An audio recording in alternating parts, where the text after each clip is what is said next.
네, 북한의 4차 핵실험 이후 대북 제재 논의와 함께 고고도 미사일 방어 체계, 사드의 한반도 배치 논의가 급물살을 타고 있습니다. 이달 중에 한미 양국이 고위급 전략 협의를 진행하는 방안을 추진할 것으로 알려졌는데 문제는 한중 관계입니다. 이 밖에 군사적인 효용성을 놓고도 논란이 되고 있는데요. 오늘 이슈 인사이드에서 이 문제 짚어보도록 하겠습니다. 김주환 YTN 정치안보 전문기자, 문성묵 한국국가전략연구원 센터장 나오셨습니다. 어서 오세요. 네, 안녕하십니까. 예, 먼저 이제 박사님께 여쭙겠습니다. 사드 배치 문제, 이 불거진 게 이번이 처음은 아닌데 과거와 비교해 볼 때 좀 더 적극적으로 지금 한미가 움직이는 것 같아요. 최근에 물밑 접촉이 늘고 있다라는 보도도 나왔고, 오늘 같은 경우에는 이제 여권 지도부도 사드 논의에 적극적으로 나서야 될 때가 아닌가라는 발언을 했습니다. 어떻게 보십니까? 그렇습니다. 지금 이제 북한의 핵 미사일 위협이 높아지면서 사드의 한반도 배치 문제가 거론되기 시작한 것이 벌써 몇 년 됐어요.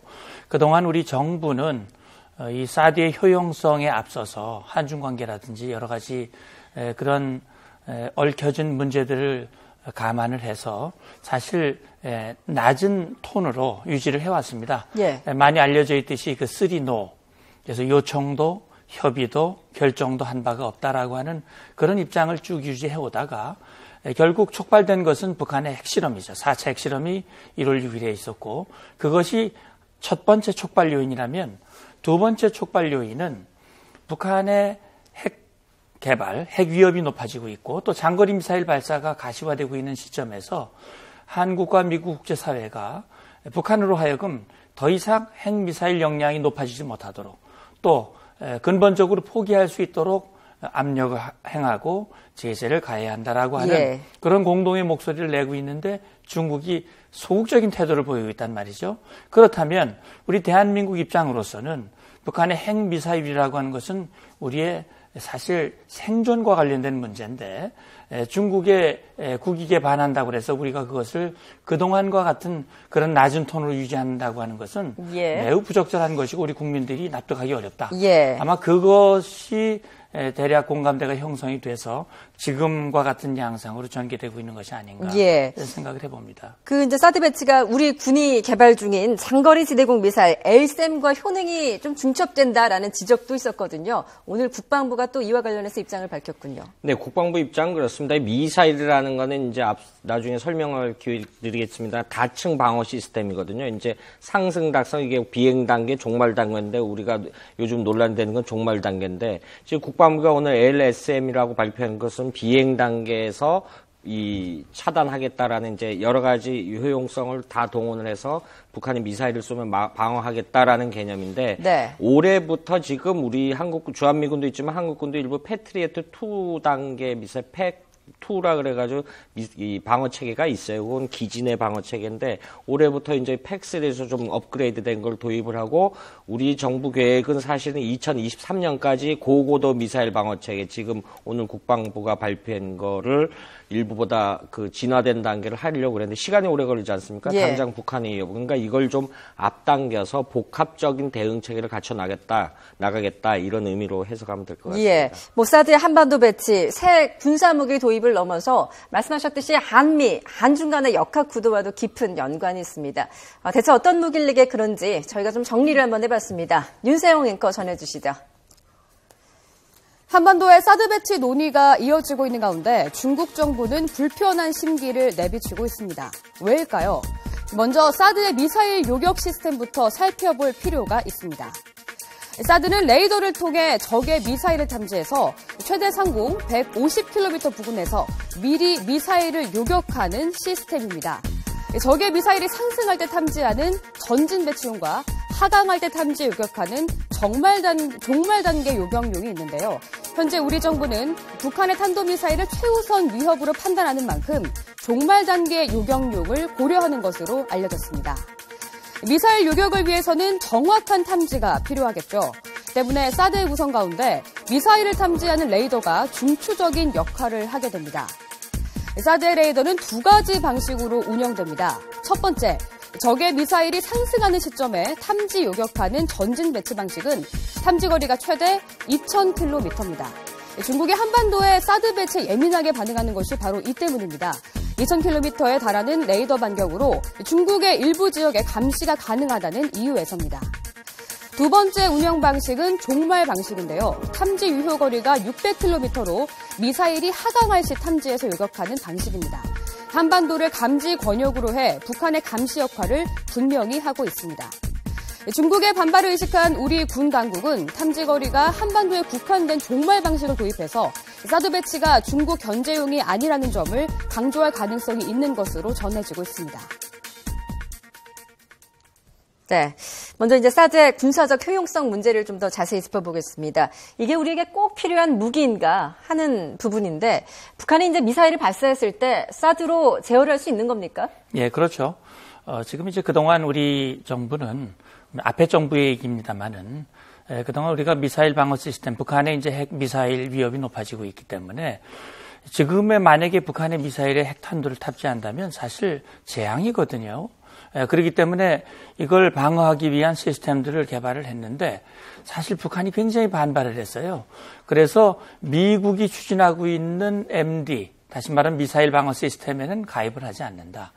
우리 한반도라고 하는 것은 중심이 짧고 국토가 좁기 때문에 한국형 미사일, 독자적인 방어 시스템을 유지한다. 예. 이것은 남북 관계를 고려하고 한중 관계를 고려한 우리의 고륙지치계라고 볼 수 있는데 근데 북한이 가지고 있는 미사일이 단거리부터 중장거리까지 여러 종류의 미사일이 있습니다. 그렇기 때문에 북한이 만약에 짧은 거리의 미사일을 가지고 짧은 사거리 미사일을 가지고 쏜다면 사실은 사드까지 필요 없을 수도 있어요. 그러나 북한이 가지고 있는 예를 들어서 1300km 사거리가 나가는 노동미사일 같은 것을 고도를 높여서 사격을 한다면 그건 굉장히 우리에게 위협이 되고 따라서 그럴 경우에는 사드라고 하는 무기가 굉장히 효용성이 높아지는 것이고요. 그래서 이 사드 배치 문제가 가시화된 것도 역시 북한이 이 노동미사일을 사거리를 단축시켜서 발사 실험을 하는 그 계기로 이게 촉발된 것이거든요. 예. 그래서 우리로서는 북한의 미사일이 높은 고도로부터 중고도, 저고도까지 여러 층에서 우리가 방어할 수 있는 방어를 겹겹이 만들어 놓는다면 훨씬 우리의 국민의 안보, 우리 군의 안보를 높이는 것이기 때문에 효용성 문제는 뭐 이미 입증된다고 볼 수 있죠. 지금 윤 박사께서 말씀하신 좀 보충 설명을 하면요. 지금 노동미사일이 이제 1100에서 1500km인데 2014년, 재작년이죠. 북한이 2월부터 7월까지 8종류의 미사일을 본인들은 시험 발사했다는 250발 이상을 발사했습니다. 그중에 압권이 지금 말씀하신 노동미사일을 우리가 함경부터 화대군 무수단 미사일이라는 발사장에서 서울까지가 직선거리가 450km밖에 안 돼요. 이거를 포물선이 아니라 거의 90도에 버금가는 목표로 해서 쏘면은 630km밖에 안 날아가는데 이것이 대기권에서 다시 내려올 때는 굉장히 빠른 속도로 내려온다는 거죠. 그리고 이게 회전을 하기 때문에 기존의 패트리어트 미사일책으로는 방어를 못한다. 그때부터 사실 북한이 그런 행위를 했기 때문에 그때부터 사실은 한반도에 사드 배치 논의가 나왔던 거거든요. 그 시점을 좀 분명히 시청자 여러분들이 이해했으면 좋겠습니다. 예. 그런데 이제 문제는 비용 아니겠습니까? 이게 간단치 않은 문제로 보여요. 보니까 사드 한 개 포대의 구매 비용 약 2조 원 가량으로 알려져 있는데 그렇게 되면 한미 양국 어느 측에서 지금 부담을 하게 되는 거죠? 지금 이제 사드와 관련해서는 몇 가지 오해들이 있어요. 예. 지금 조금 전에 앵커께서 잘 설명을 해주셨습니다만 레이더가 과연 중국 군사기지를 아주 샅샅이 감지할 수 있느냐? 그렇지 않거든요.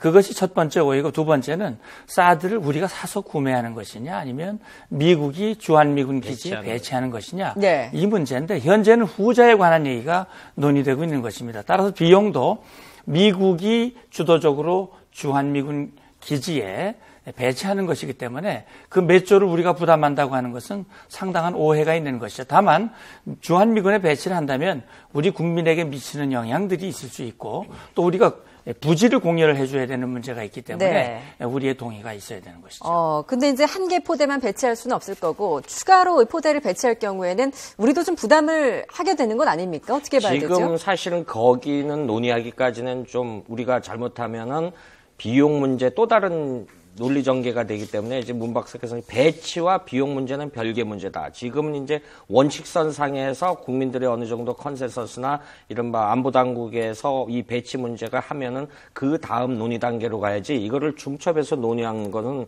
굉장히 또 다른 이 논란을 가져올 효용이 크기 때문에 물론 이것이 앞서 말씀드렸던 이제 상승 단계에서 구하는 스탠다드 미사일 SM 단계보다는 이것이 그 비용은 낮습니다. 그 요격 능력은 SM3가 난데 이거는 한 개당 150억. 굉장히 돈이 크죠. 그런데 이거는 한 개 포대가 48발. 물론 북한이 미사일을 쏜다라고 하면 뭐 한두 발 쏘는 게 아니라 한꺼번에 쏘겠죠. 지금 앵커께서 말씀하신 그런 부분이 있기 때문에 이런 부분에 따른 비용 문제는 추후에 논의해야지. 이것이 왜냐면요.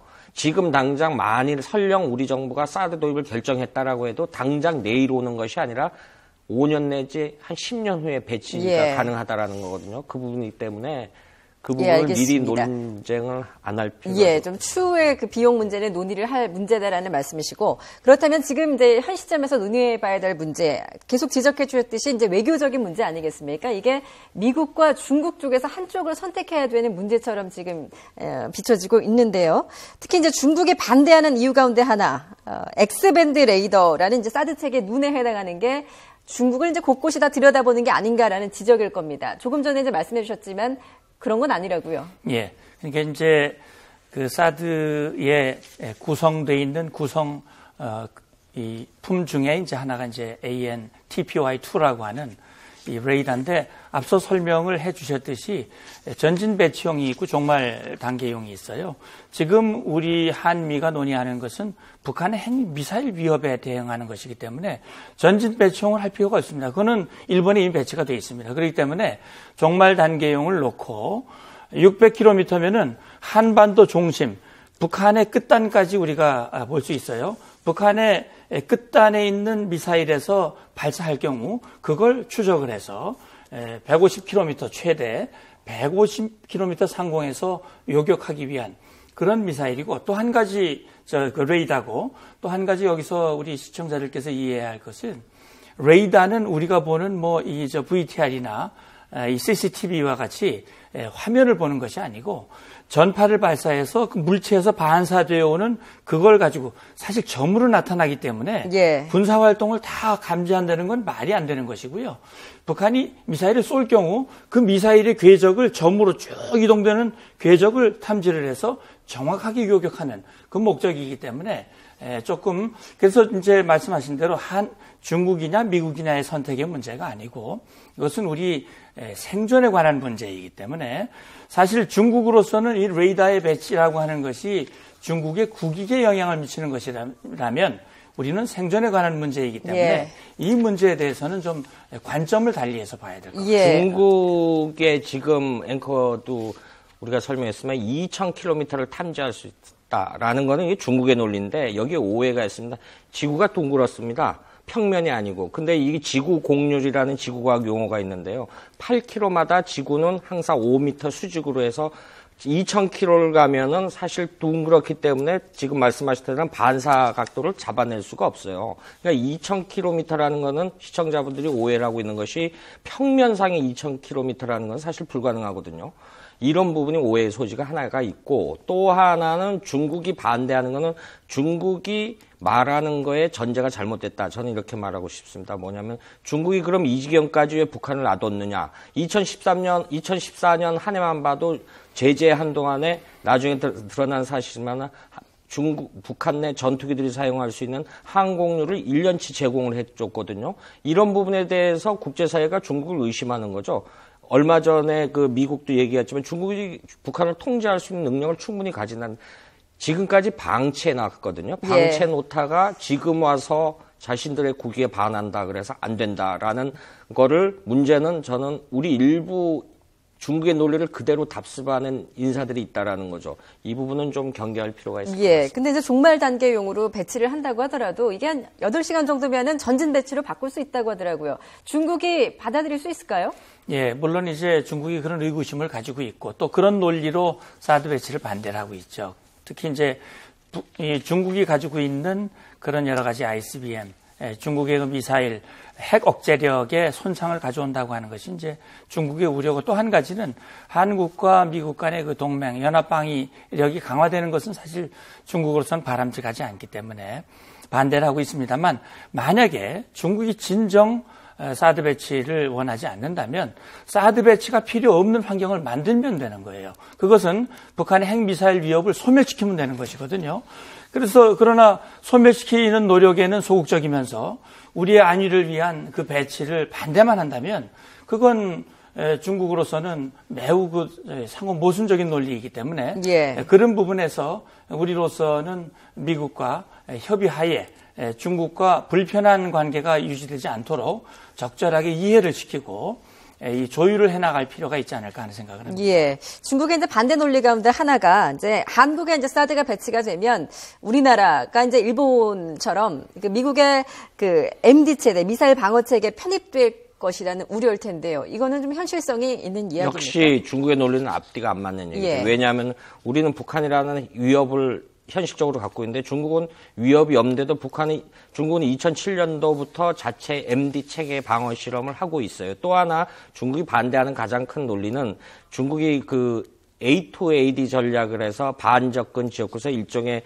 제1도련 가상의 선을 그어놓고 미국을 위시한 그 자신들의 가상의 적이 들어오지 못하게 하고 있는데, 중국의 SLBM 미사일이요, 다 이 미국 연안까지 갑니다. 그런데 이것이 태평양까지는 못 나갑니다. 그 이유 중에 하나는 소음이 미국보다 크기 때문에. 주로 알려진 거는 이제 바레만이나 중국의 동중케 일대, 상하이, 닝보 이 근처에 있다라고 보는데, 이것이 배치되면 이 탐지 전략 물기들을 미국이 다 들여다본다라는 거죠. 이 부분에 가장 큰 중국의 입장에서는 자기들이 국익 훼손이라고 보는 거기 때문에 어쨌든 이 부분에 대해서는 중국은 나름대로 반대를 계속 할 겁니다. 그런데 특징적인 것은 중국 외교부 성명을 보면요, 2014년부터 어제까지 단어 하나, 토시 하나 안 틀리고 입장이 똑같습니다. 예. 어쨌든 뭐 사드를 둘러싼 논란, 한중 관계에 악영향을 미칠 것이면 분명해 보이는데요. 일단 뭐 군사적, 외교적으로도 좀 복잡해 보이는데 좀 냉철하게 따져보고 또 실효성을 고민해봐야 될 이슈인 것 같습니다. 지금까지 김주한 YTN 정치안보 전문기자, 문성묵 한국국가전략연구원 센터장이었습니다. 잘 들었습니다. 감사합니다.